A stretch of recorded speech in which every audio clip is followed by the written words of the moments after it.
Pope Francis is visiting Canada this week. He's apologizing to Indigenous communities for the Church's role in running residential boarding schools. Is the Pope's message inspiring reconciliation, or is it causing more pain? Here with his perspective and to shed light on the residential schools controversy is media commentator and priest of the Archdiocese of Kingston, Ontario, Father Raymond DeSouza. On Monday, Father, Pope Francis issued an historic apology for the Church's cooperation with Canada's policy of Indigenous residential schools. He said, quote, "I am deeply sorry. I humbly beg forgiveness for the evil committed by so many Christians against Indigenous peoples." And then he went on to say, although Christian charity was not absent, and there were many outstanding instances of devotion and care for children, the overall effect of the policies linked to the residential schools were catastrophic. What our Christian faith tells us is that this is a disastrous error incompatible with the gospel of Jesus Christ. Father Raymond, you've been in Ottawa covering the Pope's visit to Canada for EWTN. How is the Pope's apology being received by the survivors as well as the wider Catholic community in Canada? Well, there are some distinctions to be made. It's being very well received by the people who went to the schools and the families, and actually by local Indigenous communities who generally have good relations with the Catholic Church. But Indigenous peoples are like other peoples. They don't all agree on everything. And there is a political leadership in the country that has a vested interest in sort of preserving sources of tension. And some of those voices have expressed a lack of receptivity to the apology, but in general it's gone over very well, and with the Church in general gone well. This has been an issue for almost 30 years that Canada's been dealing with, so it's not a new thing here, although it might be new for people looking in from abroad, and it's been a warmly welcomed gesture of the Holy Father to come to Canada and do this, yes. Father, obviously the abuse at these schools, the physical, the sexual abuse is despicable, it's wicked and condemnatory. But what else was happening here that demanded an apology? I mean, this was a government policy. They recruited the Church to run some of these schools, not all of them. Well, the key issue really was that the children were taken from their families, separated sometimes for many years at a time. So it violated the principles, Catholic social teaching principles of the primacy in parents and education. It broke down family connections, generational connections. And it didn't really try to evangelize the Indigenous culture as so much as to kill it. It's the famous phrase, kill the Indian in the child. So that's all widely accepted that that was a mistaken policy. You're correct. And Pope Francis has insisted on 2 occasions that this was a government policy. But who's going to go out to these remote areas except for the Christian missionaries who were in Canada, mostly Catholic, but not entirely Catholic. So in principle, the policy is now recognized as being, as Pope Francis said, incompatible with the gospel. And then, of course, in the places where there were abuses, that exacerbated the flaw in principle. Yeah.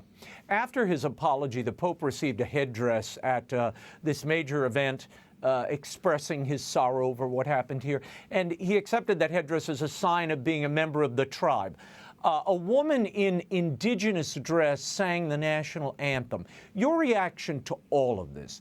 And is the visit itself, Father, as some are contending, a validation of the charges that the Catholic Church was responsible for a genocide here?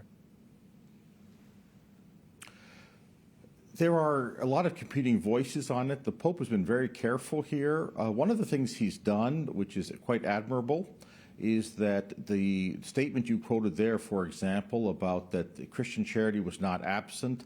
He praised the work of missionaries who preserved Indigenous languages. In Canada, for the last few years, no one has said that. That's been considered sort of a little bit impolitic. So there's been some courage there, and hopefully a more balanced discussion will follow from that. It's a very fraught issue. What this reminds me of a bit, Raymond, is back in 2002, right after the Boston sexual abuse scandal, John Paul invited the cardinals to Rome, American cardinals, and he said, when things are difficult, the house of Peter is always open to you. This has been a 30-year process in Canada. There was some time when it was thought to be resolved. Last year, it became a very internationally fraught issue. The Pope received Indigenous leaders back in April. It was that same thing. The House of Peter is open to you when you're in difficulty, and they wanted to come here. I don't think it was absolutely essential that he come here in the sense of saying what needed to be said, because apologies had been given before.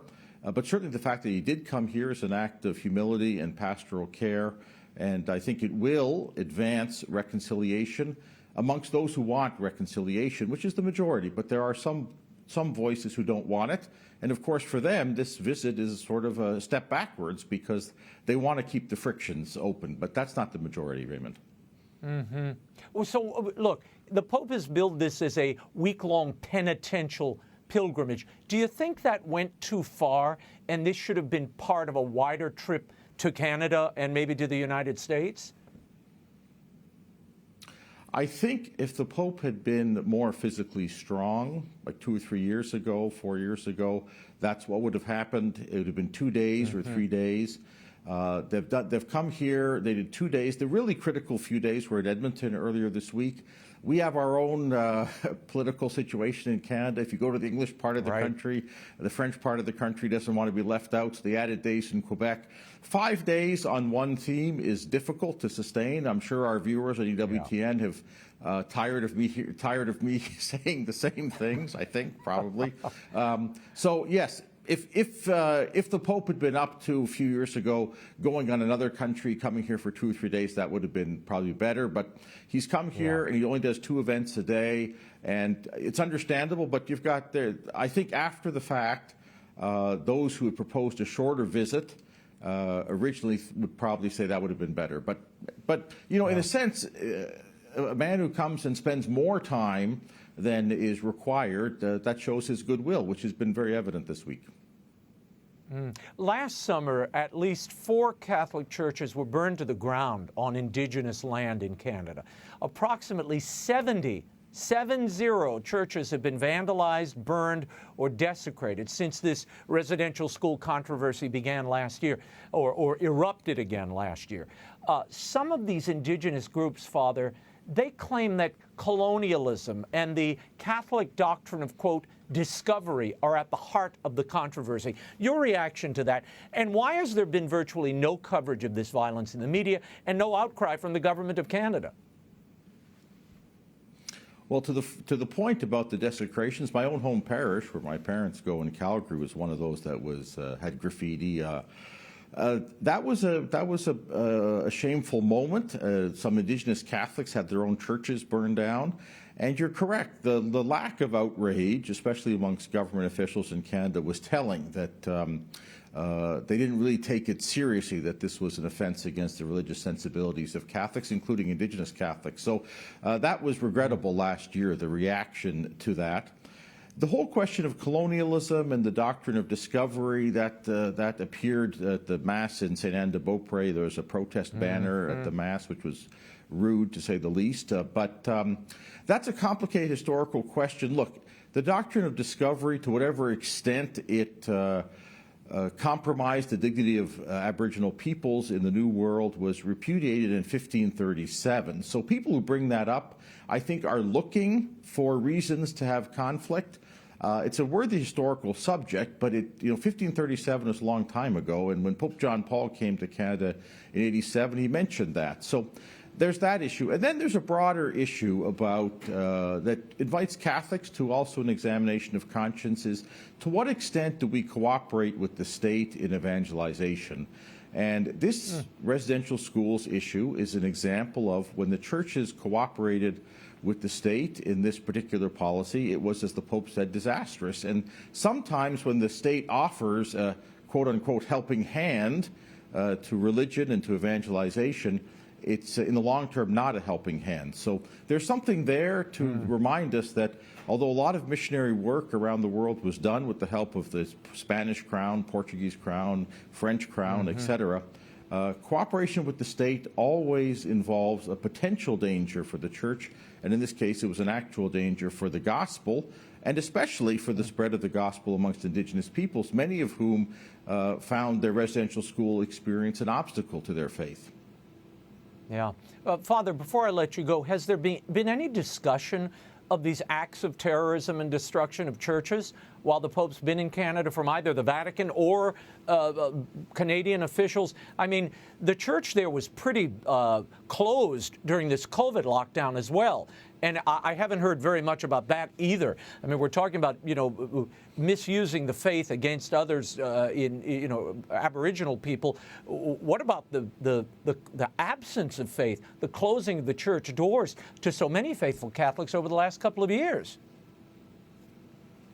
One of the challenges of a singular theme papal visit, which is highly unusual, as you know, Raymond, you've covered many of them. It's very unusual, maybe unprecedented to have a single theme visit, is that things that don't mesh with that theme kind of get left out. So, for example, as you mentioned, the violence against the churches last year has not been mentioned. One of the things that's interesting is the Holy Father, first Jesuit Pope, has not mentioned, nor has it been even acknowledged, the Jesuit martyrs.